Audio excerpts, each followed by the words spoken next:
Subscribe करें हमारे YouTube channel साधना gold को और पाएं वीडियोस सबसे पहले।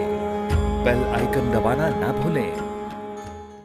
आप सब जानते हैं परीक्षित जी जब गर्भ में थे, उत्तरा के गर्भ में, और जब ब्रह्मास्त्र छोड़ दिया था अश्वत्थामा ने, तो वो अपने आप को बचाने के लिए दौड़ी दौड़ी भगवान श्री कृष्ण की शरणागति में पहुंची थी। और भगवान श्री कृष्ण उसके गर्भ में पहुंचकर गदा घुमा घुमा कर उस ब्रह्मास्त्र को शांत किए थे। अर्थात गर्भ में ही श्री परीक्षित जी ने भगवान श्री कृष्ण के दर्शन कर लिए थे। अब भगवान सोचने लगे कि परीक्षित जन्म लेने वाला है, तो मनी मन भगवान ने सोचा कि इसको जन्म के रूप में क्या बधाई दूं मैं। अब इसको दर्शन तो दे चुका हूं, और जिसको दर्शन दे दिया उसको तो पृथ्वी पर आनंद ही करना है, तो मैं इसको बधाई के रूप में क्या दूं। तो प्रभु ने मन में सोचा, और मन में परीक्षित कह रहे हैं कि प्रभु आपकी जो सबसे प्रिय वस्तु हो, आप मुझे वो बधाई के रूप में दीजिए, जो आपके लिए सबसे प्रिय हो। परीक्षित जी के मन में ऐसा विचार आया भगवान की प्रेरणा से।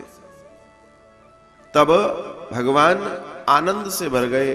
भगवान ने कहा, अगर तुम मेरी प्रिय वस्तु की बात कर रहे हो तो मुझे सबसे प्रिय वस्तु है भागवत कथा, सत्संग। मैं तुम्हें वो देता हूं। और मन ही मन में श्री कृष्ण भगवान ने ये अपने मन में संकल्प ले लिया कि जब मैं इसको बोली दिया मैं देता हूं, तो मुझे देने के लिए कुछ ना कुछ करना पड़ेगा।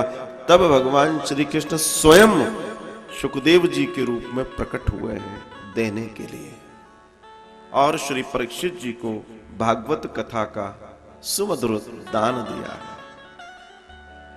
अब बात ये आती है कि क्या भगवान, जो इतनी सुंदर बात कथा दर्शन में आती है, तो क्या हम भगवान से न मांगे कि भगवान हमें भी हमारे जीवन में एक बार श्रीमद् भागवत कथा कराने का सौभाग्य देना, और साक्षात हमारे यहां आप आकर रहना।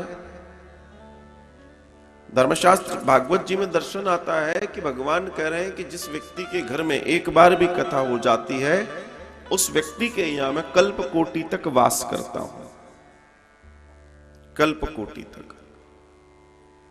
इसलिए मैं बार बार इस चीज पर चर्चा भी करता हूं कि आपके जीवन में एक बार लक्ष्य बनाकर चलिए, एक बार तो कथा से आपको जुड़ना ही चाहिए।